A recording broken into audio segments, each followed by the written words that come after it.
It's a hot summer in the UK.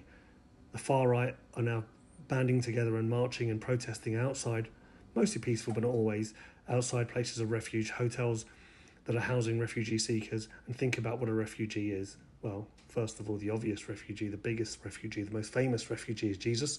But if we get past the blind spot there, the refugees are people who are fleeing persecution, war, economic poverty, climate change, whatever it is. And now the welcome they get for being refugees is this type of protest. But what sparked the protest? Well, let's have a look at the sequence of events and how this kind of explodes out. There was a crime. A refugee seeker has assaulted a young girl. So what happens is we don't prosecute that refugee, we tarnish all refugees. We tarnish all asylum seekers.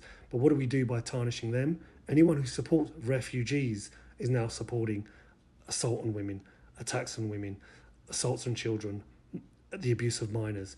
That's the logic. That's the inevitable drift on this type of argument and this type of approach. But this didn't happen in isolation. This didn't happen because of the explosion last year where brown people were dragged out of cars, where people with a darker pigmentation were considered foreign.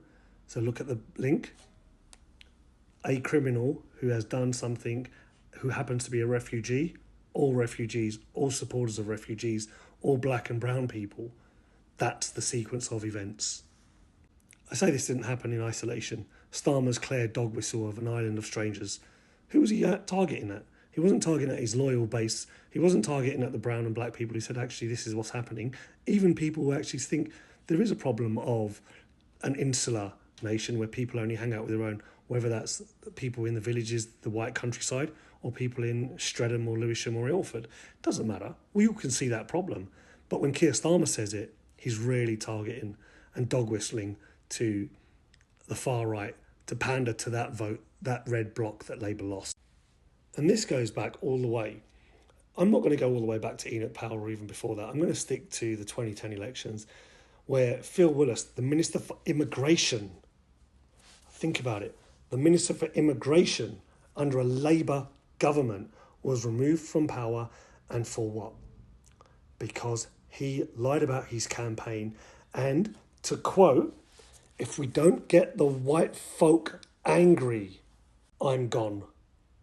That was what Phil Willis said in his communications that was revealed in the High Court of Justice before the first MP in 99 years was removed. And that, don't forget, was a Labour MP. And while the police focus their resources and now say that they're stretched dealing with that immigration, it could be because they've arrested these two people on anti-terror charges for supporting Palestinian action. One is an OBE, both of them are pensioners, both of them are peaceful. None of them have got shaved heads and are smashing windows. Maybe our country's priorities are wrong, and maybe as black and brown people we need to ask our leaders, why haven't we mobilised? We saw what Phil Willis did. We see what the BNP have been doing. We see what Nigel Farage's Reform Party's been doing. We see what Tommy Robinson, aka Stephen Yaxley, has been doing. And yet we've all been sitting on our hands and letting other people fight our fights. Time that we get mobilised and we mobilise behind leadership, real leadership.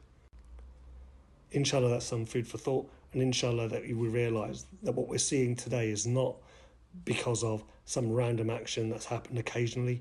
It's because we've been complacent for a very, very long time. And while we've been complacent, those people who don't like refugees, who don't like the poor and the dispossessed, who don't like decent values and morals, have been mobilising and getting angry. Maybe it's about time we did.